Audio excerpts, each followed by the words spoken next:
Hello. Dear friends, welcome to Charan Kamal live telecast.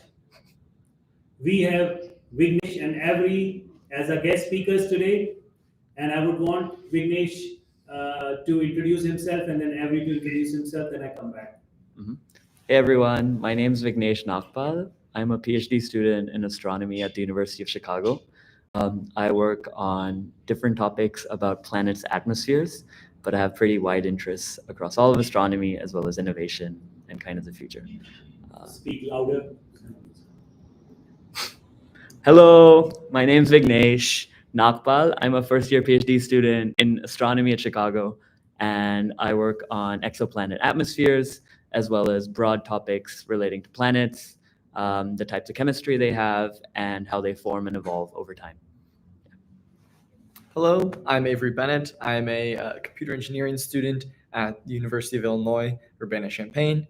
I have also wide interests. I focus though on interactive technologies and softwares, but I do also wide interests and a huge appreciation and fascination for medical technologies. Nice. So, as the format of the program today is, you will be having two sessions. There'll be 15 minutes gap between the two speakers. So initially, Vighnesh is going to start his talk. He will be taking you through his various slides and let you understand about space and health, followed by Avery, who is going to take the topic further. As you all know, Charan Kamal MedTech Health Group is all about health. Health is not just about today, health is also about future. So there'll be a lot of discussion about future. We would want our audience who are live right now to put questions. We'll be taking the questions in the middle of each session and at the end of each session. We would want you to participate in this live show, and we are also looking for speakers.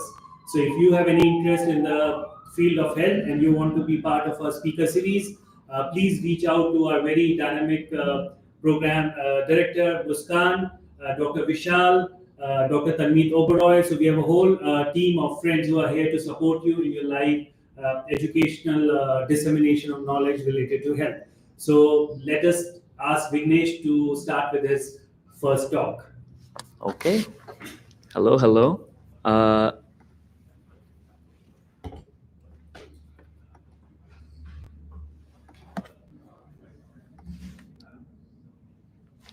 Is everybody able to get the voice clear? Please let us know.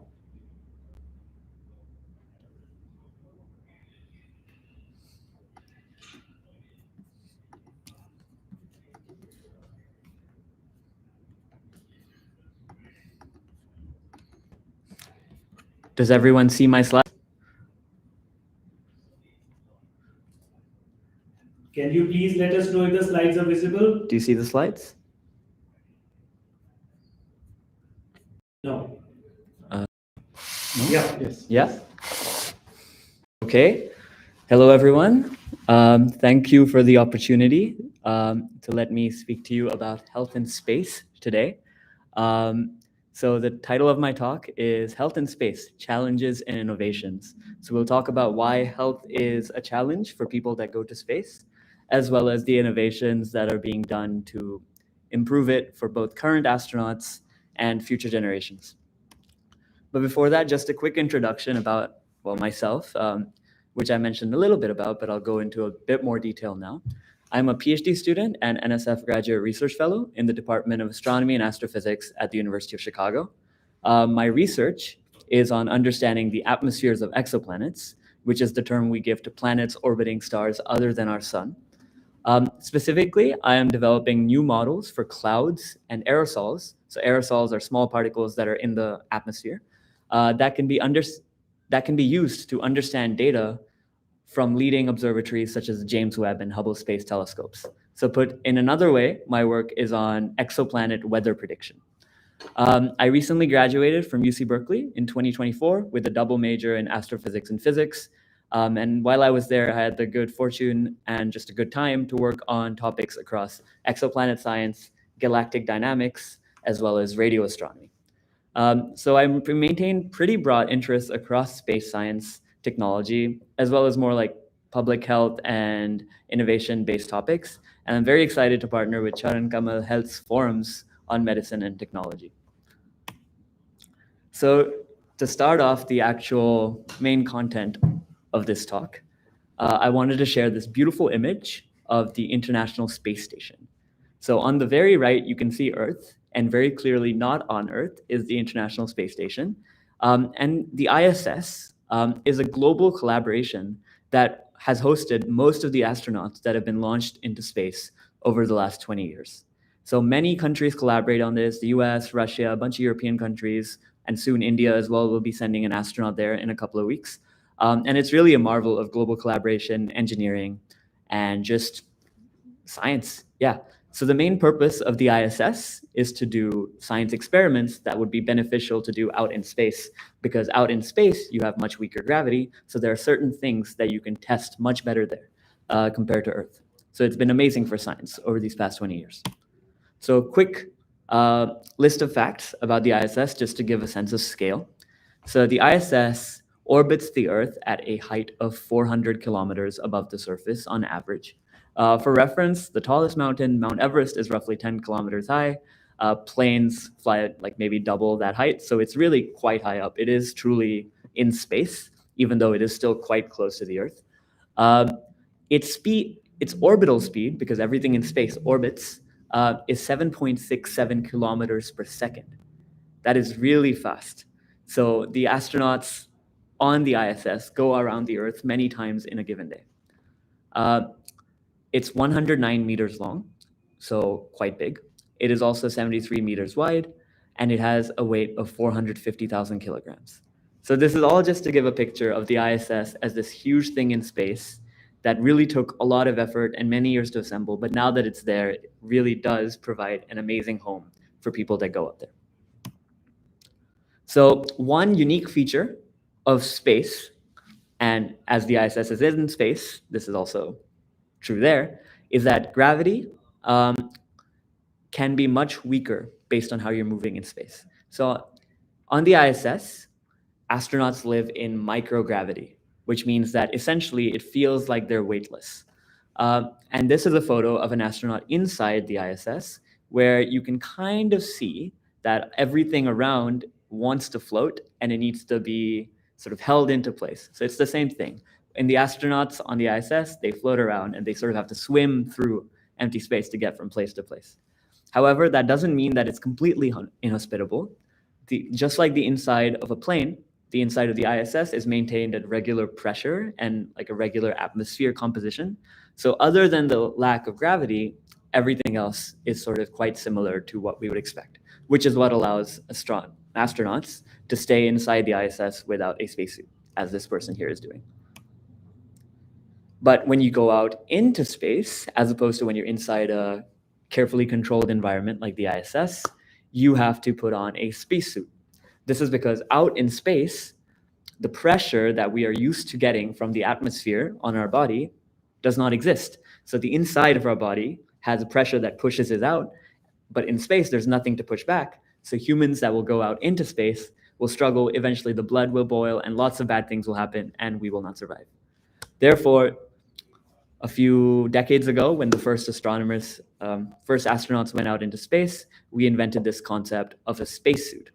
And spacesuits essentially insulate an astronaut from the harsh outer conditions of space, allowing them to go into space while wearing this. So this picture here in the middle is of a fairly standard spacesuit. You might have seen this.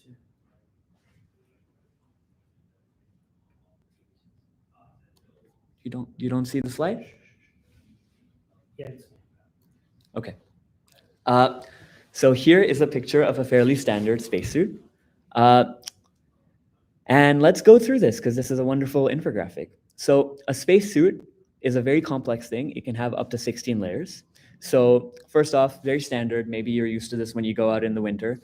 You need gloves because space is much colder. Your hands can get extremely cold. We're thinking minus 300 Celsius or minus some 100 Fahrenheit, if that's what you're thinking. Your hands get very cold, and they're equipped with heaters for the fingers, and they allow for dexterity for astronauts to be able to use tools. Because when astronauts go out into space, they have to do things. They have to do engineering, they have to do repairs, and you need to be able to use your fingers. So it's very important that these gloves have heating inside them as well. Second, there is a display control module inside the spacesuit, and this operates the backpack of the little spacesuit, which contains all the important stuff. Now, because there are many astronauts, you want to have individual identifiers. So usually spacesuits have stripes, colored stripes, that can let you tell, oh, this spacesuit belongs to this person. This spacesuit belongs to this person. Now, the most critical and probably visually obvious element is the helmet. And it's much more involved than a regular helmet that you might wear for bikes or other applications on Earth. It has, first of all, a gold coating to protect the astronaut from strong rays from the sun. On the Earth, when we're just going about our lives, the atmosphere protects us from all the harmful radiation. But in space, there is no atmosphere, so all the harmful radiation would just hit you directly and cause serious problems. Therefore, you need a cover or a visor covered with gold that can reflect all the light away and keep your face safe. Furthermore, it also has a ventilation system because, again, in space, there is no atmosphere. So you need some system to give oxygen to the astronaut so that they can continue breathing. And the helmet has that as well. And this is this portable life support system as well. In addition, it has communication software inside the spacesuit so they can talk to other astronauts as well as support on the ground. And yeah, it's overall, spacesuits are complex things that deal with human health so that humans can survive in space while they do their critical work for which they've been sent up there.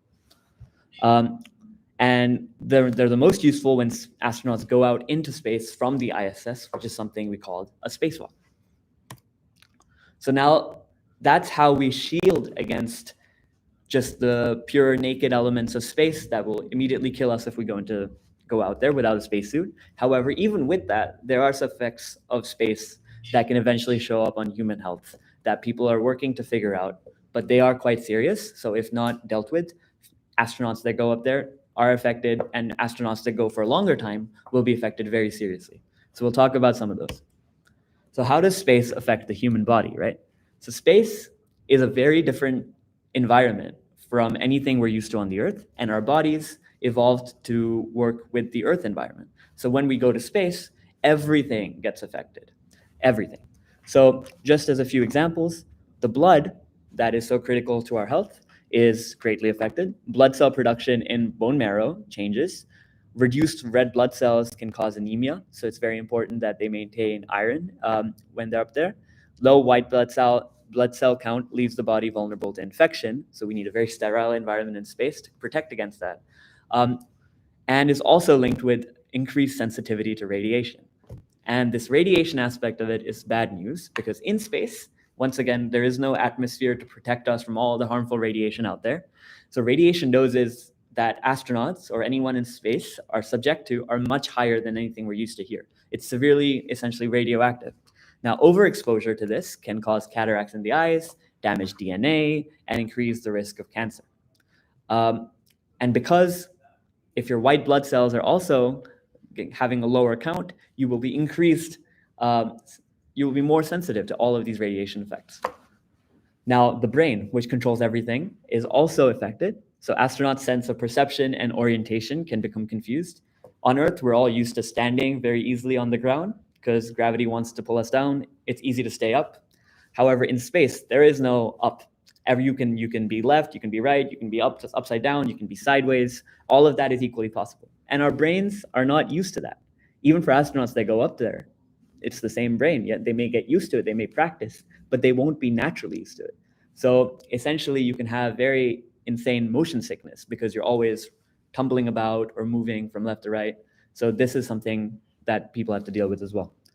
Finally, then the heart and blood vessels. So the heart is so important to keep us going from day to day. Blood vessels can stiffen and age faster when you're in space. And astronauts can also develop insulin resistance, which may lead to type 2 diabetes.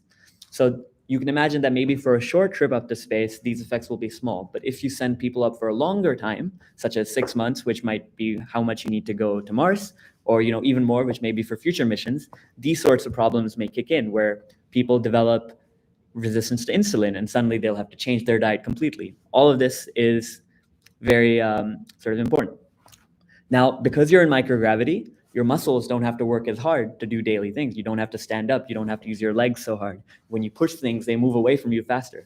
All this means is that your muscles, if left alone to daily life, will just lose mass and strength because you won't be working them out as much in space.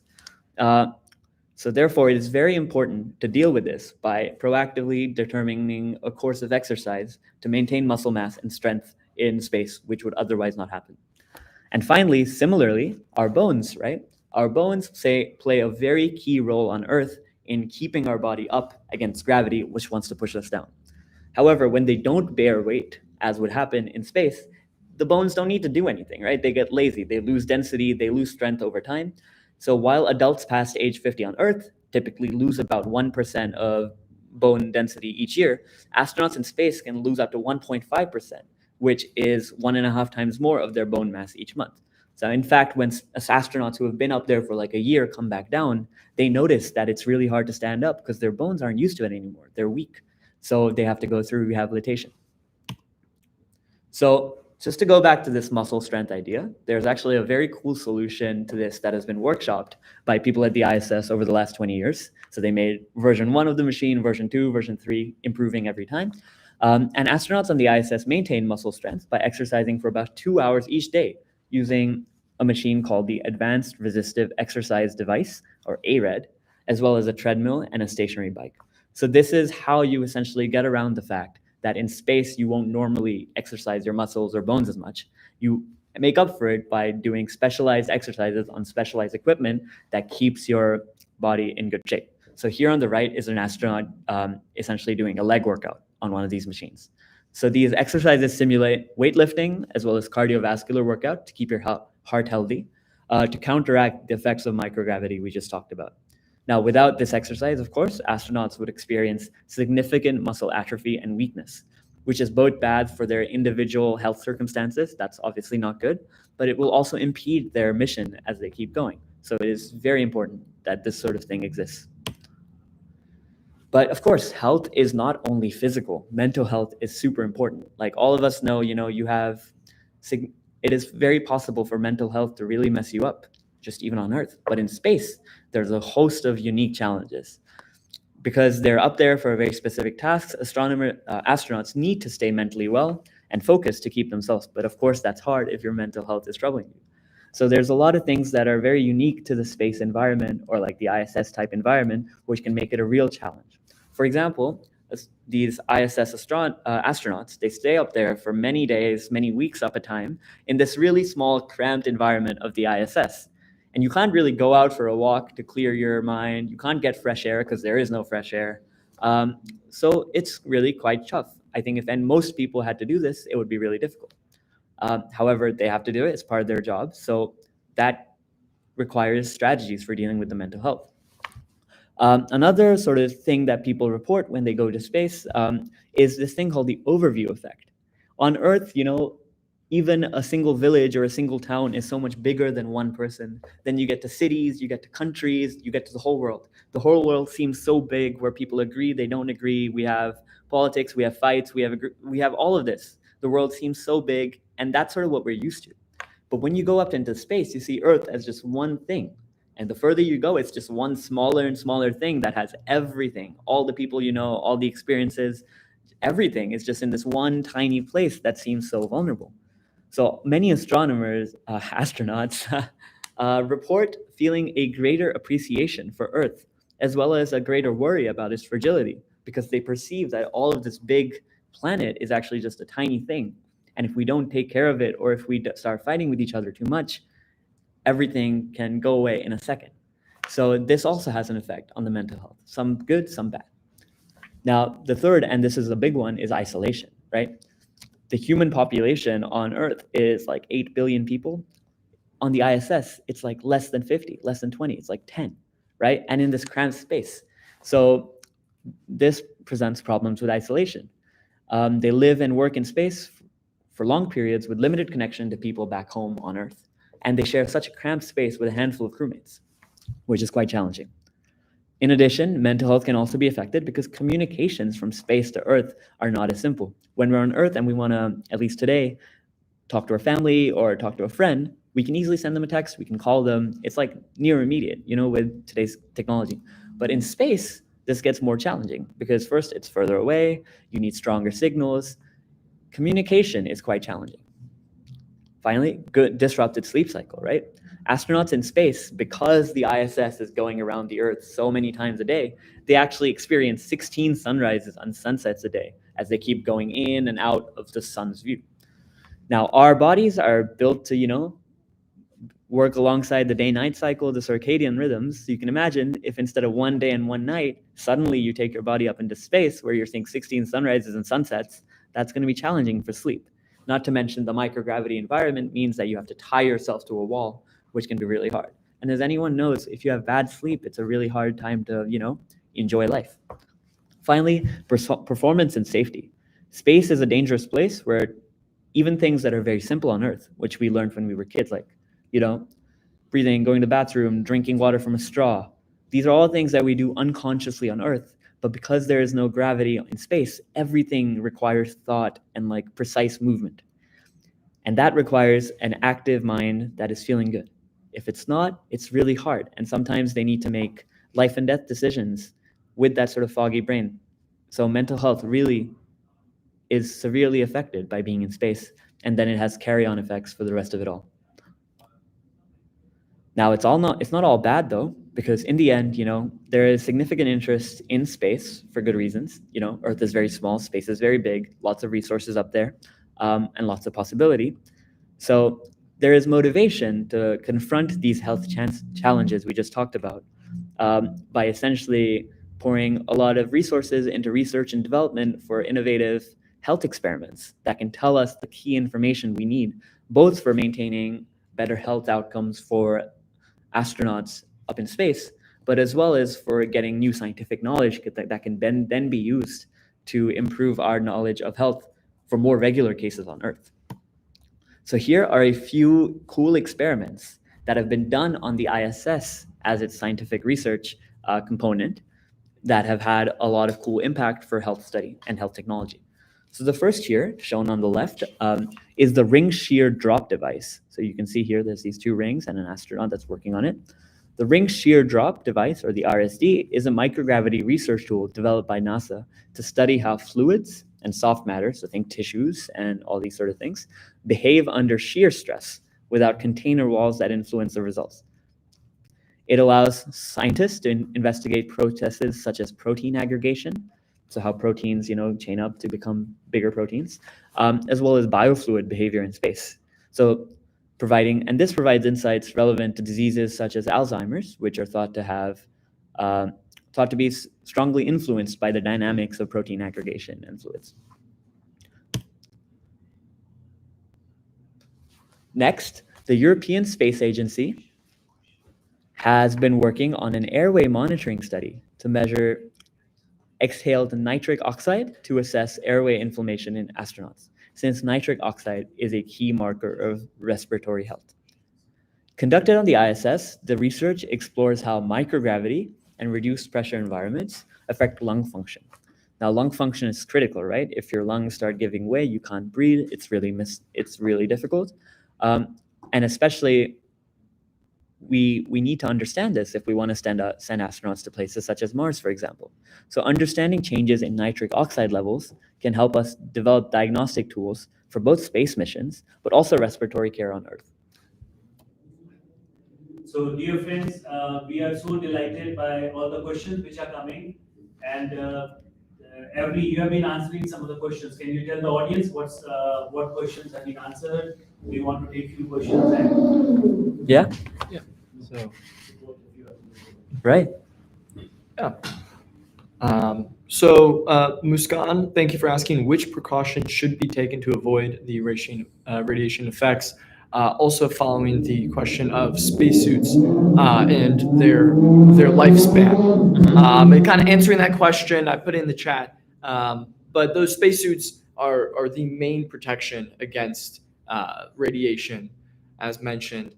And they can last. They were designed originally to last for 15 years. but have since been adjusted to safely be able to stand for over 40 years. And they are being planned to soon retire them for an entirely new generation of suits, but they are designed to last quite long, even with constant usage.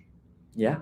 Yeah, it's really cool how much work is being done on spacesuit research. The first generation of spacesuits, the ones that we have in mind, sort of as a collective people from like the Apollo missions, the moon landings, they were made in the 1960s. In the 1960s, this was like the first stage. Since then, so much advancement has been made in material properties, radiation shielding, that we can make a whole new generation of spacesuits that's way better. Like it's way lighter, it's way more effective at blocking radiation, it has all this additional health monitoring. So really it is time for the next generation. Absolutely. And there's been amazing work.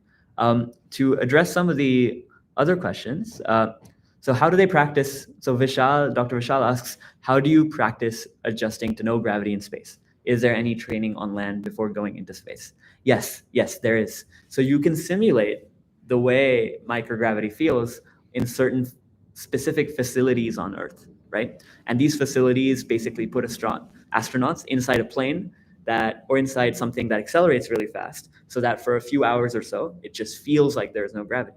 So they have many training sessions before going up into space so that they know what to expect. The astronaut program is a very, at least a typical NASA astronaut program or like space agency astronaut program, really spends years training the astronauts so they know what they can do in any given situation in space. So that's a great question. Thank you.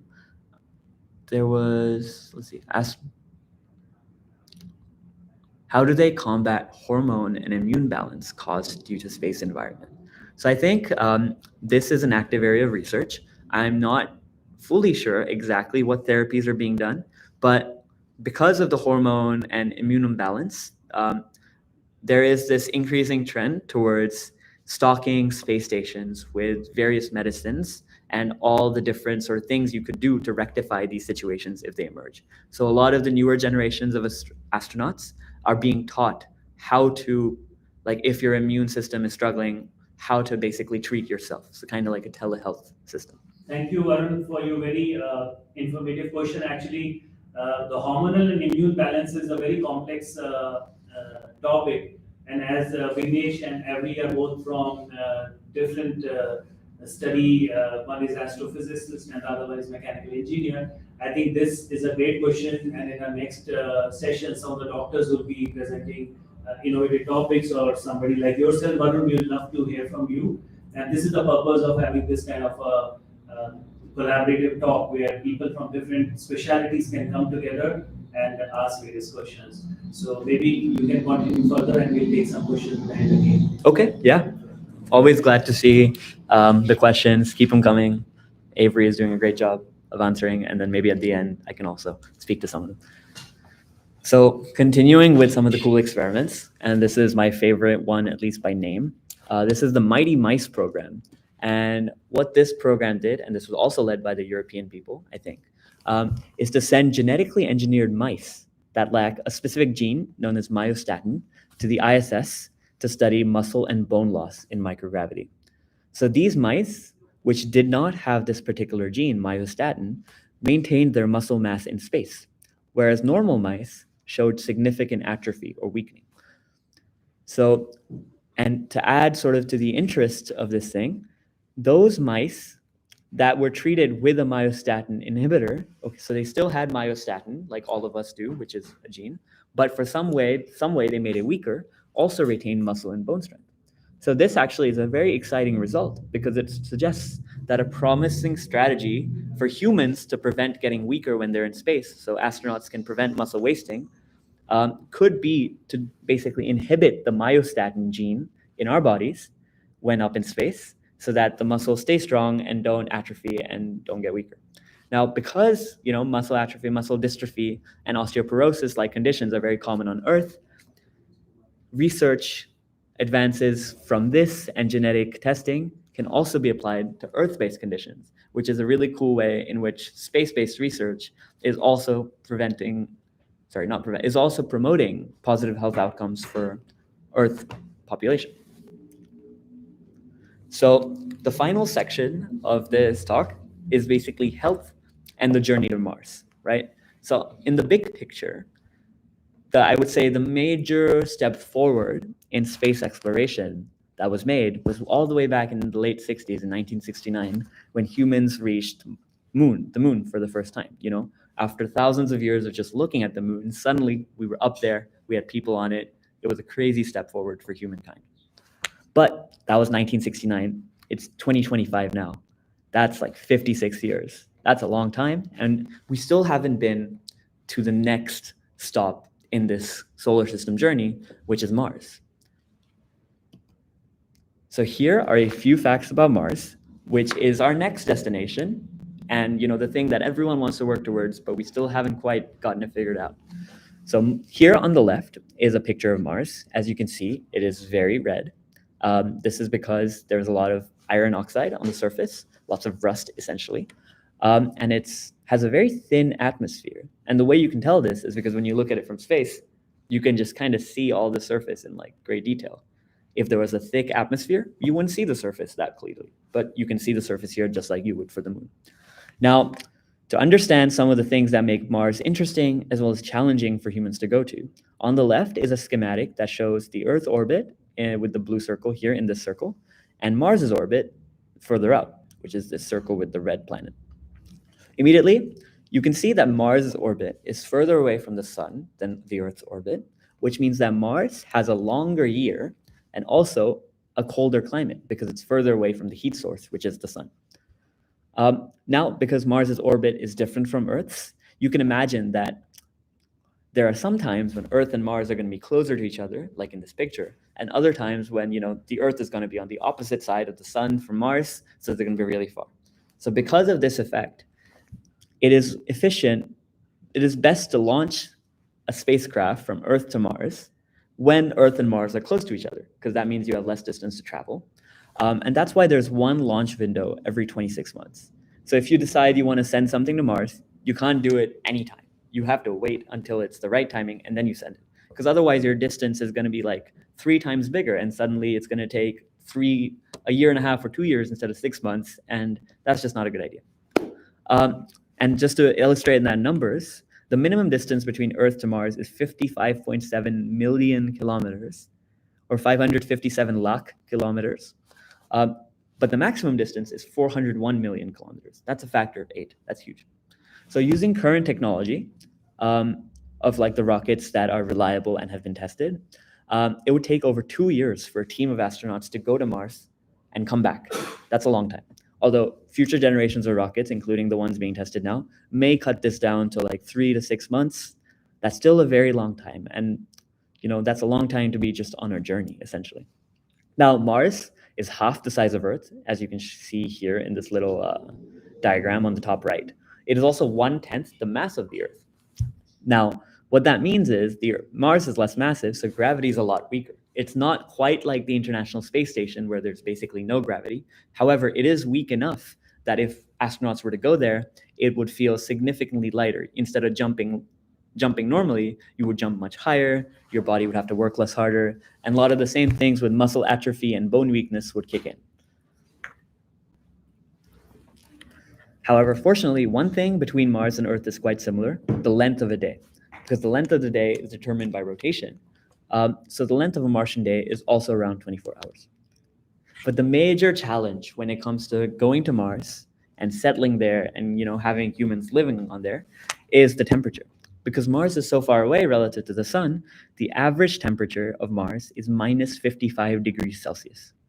That's very cold. That's Siberian, that's Antarctica weather, right? Even colder than that on average, which means that our bodies are not built for that. So essentially you need to go in special suits on Mars all the time or you're going to freeze to death. The other thing that's kind of crazy is that because Mars has a very thin atmosphere, not like the Earth, when it's nighttime, it gets cold immediately. It goes to minus 100 Celsius. But in the day, it can be quite hot. That means between day and night, there are these 100 degrees Celsius changes. So you need a living situation, you need spacesuits, you need all of this that can handle crazy changes in temperature, because otherwise it's not going to be good. Now, there's also strong winds on Mars. So 144 kilometers per hour is the highest wind speed. So you need sort of a health system and a protective system that can deal with these strong winds. Unfortunately, while water has been found on Mars, it is very minimal. There's some steam in the air, there's some ice and some snow, but no liquid water. So any sort of missions will have to figure out a way to make liquid water through like various chemistry reactions for the astronauts to drink. And finally, and this is just a cool fact, maybe not so relevant to health, but it's just cool. Mars, despite being smaller, and actually probably because it's smaller than the Earth, actually has mountains that are much bigger than the Earth. The height of Olympus Mons, which is the highest mountain in the solar system, is 26 kilometers. That's 3 times more than Mount Everest. It's quite amazing. So going to Mars is a journey that will take many months at the minimum and like maybe a year or 2 at the maximum. So any astronauts that go there will have to be in this confined environment for many, many months together, which is going to be a challenge for mental health, physical health, and all of the things we talked about. It's basically like the struggles with going to space in the space station, but much worse. So to deal with this, NASA, as well as other organizations, have been developing systems that allow astronauts or astronauts in training on Earth to experience the environment of a space mission while on Earth, to train psychologically and physically. So one of these is the NASA Human Research Exploration Analog, or HERA, which is a ground-based habitat used to simulate long-duration space missions and study the psychological and physiological effects of isolation and confinement. In this system, astronauts in training go inside HERA, and they basically live there for 6 months a year with their crew. And this is meant to mimic the conditions astronauts might face on a mission to Mars. So this is both like how to deal with things like, like maintenance and like mental health, but also group dynamics, right? On Earth, if we get annoyed with someone, or if we have a fight, or if we have like a problem with our colleagues, we can like, take one day off and come back the next day, apologize and fix it. Or you can go somewhere else and you don't have to deal with the situation. In space, you can't go somewhere else. You're locked in the space thing. So it is very important that the group dynamics are dealt with healthily and normally. And that requires training. So this is all, before any real mission, you need substantial training for the astronauts so that when they're in space, we are confident that they can handle all the problems and deal with them. So this is why insights from the HERA mission are contributing directly to planning and risk reduction for future exploration, including Mars. And finally, just like the ISS, right? Any expedition to Mars or any future worlds that are further away than the moon will be long-term. And when you're long-term, you can once again have muscle atrophy, you can get weaker. So just like on the ISS, you need a system where while they're on the voyage, the astronauts can maintain their health, such as through these resistance exercise machines. So on the left is an old picture from, I think, I forget the year, but it's Sunita Williams, and it's a very initial version of this technology. On the right is a newer astronaut doing the same thing. And for future Mars astronauts, they will have to keep doing this, because by the time they get to Mars, when they get to Mars, they will need to still be strong so they can actually do the things they need to do at Mars, which is why this sort of in spacecraft gym is going to be super important. So with that, I'm basically at the end of my presentation. To summarize, space can have lots of effects on health, both physical and mental. The ISS, the space station, is doing a great job with lots of different research projects to try and understand these effects and develop strategies to combat them. And all of this is going to be extremely useful for the next generation of Mars missions, which will aim to take humans to Mars for the first time. And because these missions will take 6 months to a year, maybe even more, as well then have an extensive component of just like maybe 5 humans staying on a planet alone, all of those lessons will be extremely useful for basically advancing preparation and then the actual execution of those missions. So thank you so much for listening. I'll stop now and take any questions.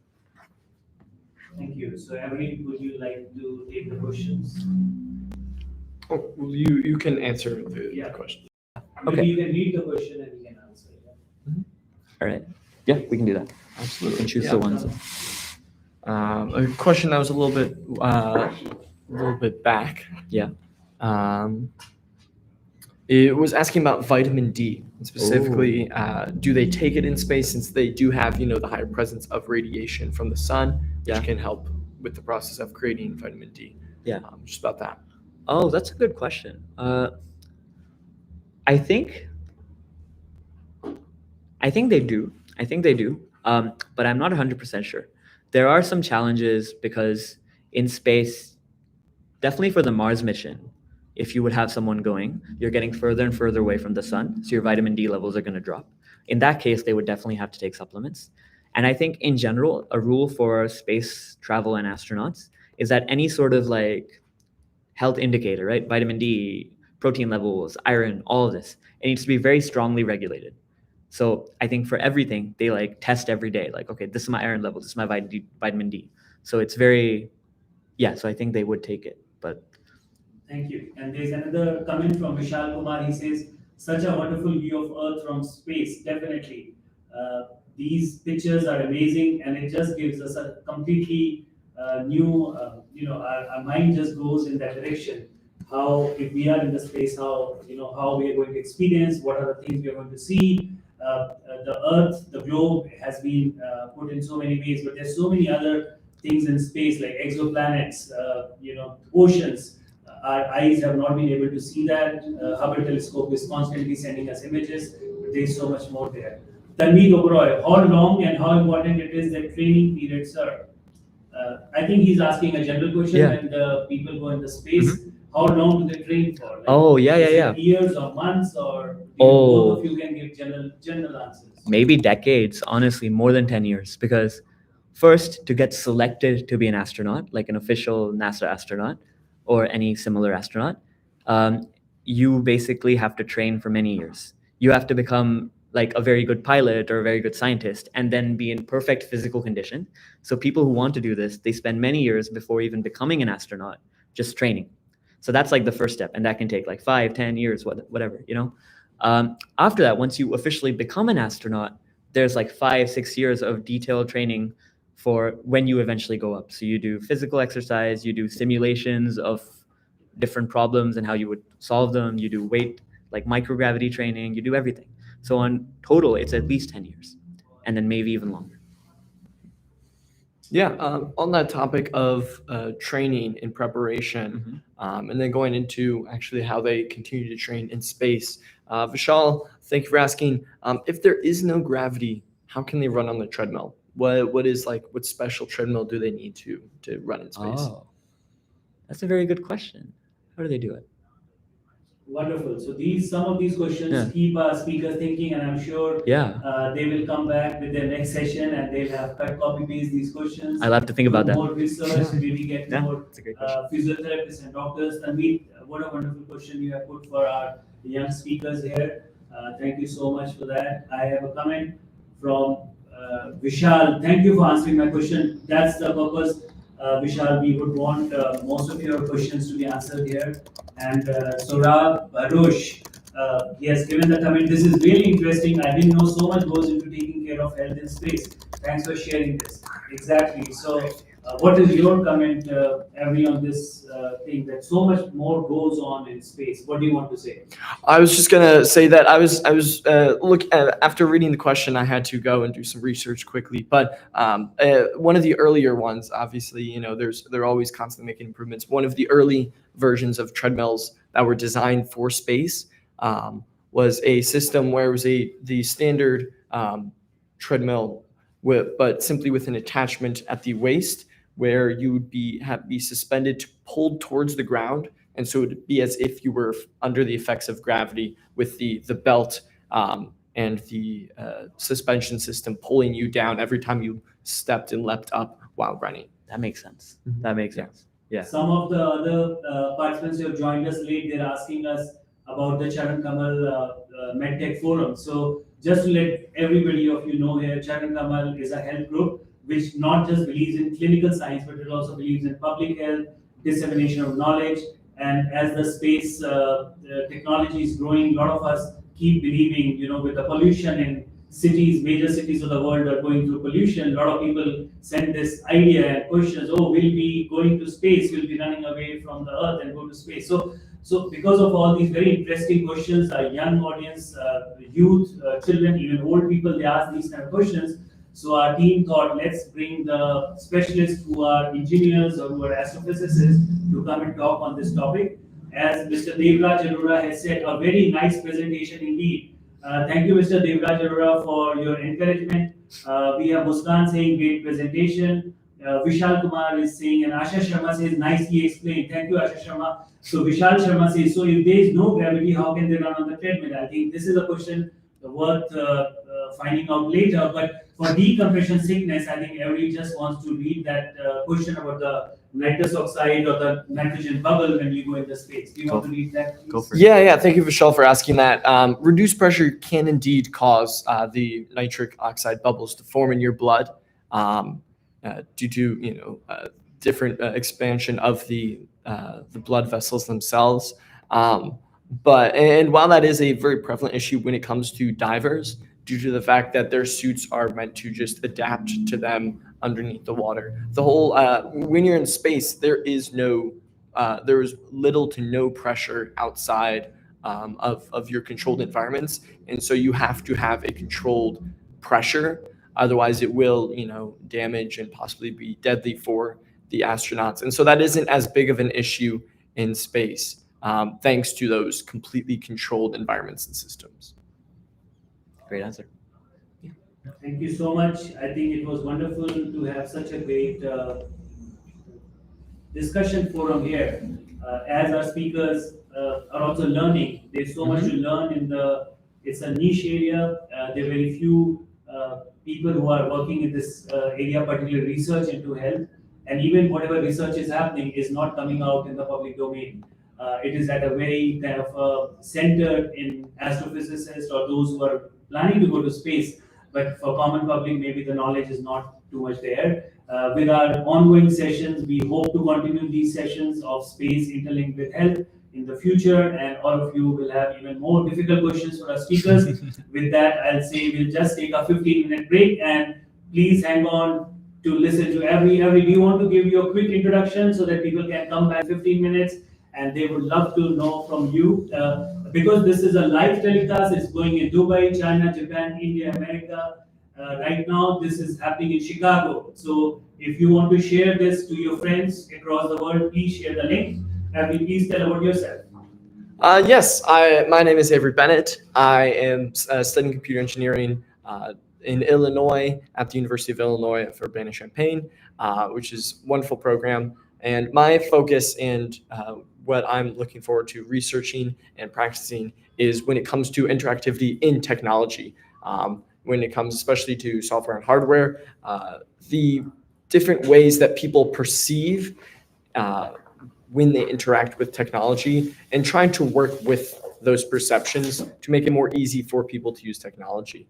And so with that, what I'm going to be talking about will be the different technologies that people use in space, and then how they're used and applied and adjusted to also be usable back here on Earth.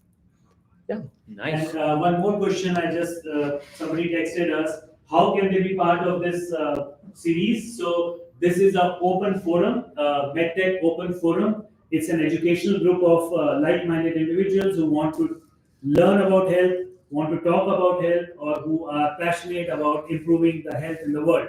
So anybody who's interested, please share your details to us on our website, on our Instagram or LinkedIn. We'd love to have you on a speaker series. So with that, we'll join you in 15 minutes. Absolutely. You can just put it on mute. Yeah.